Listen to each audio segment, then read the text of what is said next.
mine mama înseamnă aproape tot. N-am cuvinte să exprim toată dragostea ce-i por, dar ea știe că o iubesc, mă iubește și eu știu. Iubirea e veșnică într-o mamă și are viu.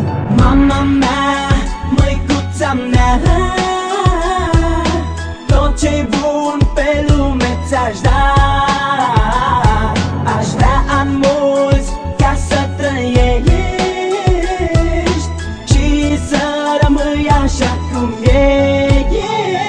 Ce pot face, Doamne, ajută-mă, te implor. E mama mea, pentru ea sunt pregătit oricând să mor. Mi-a dat viață, s-a chinuit, au fost ani grei. Nu vreau să-i fie rușine de băiatul ei. Încerc să mă schimb, mă zbat, poate reușesc. Însă orice s-ar întâmpla, mamă, să știi că te iubesc. Mama mea, măicuța mea,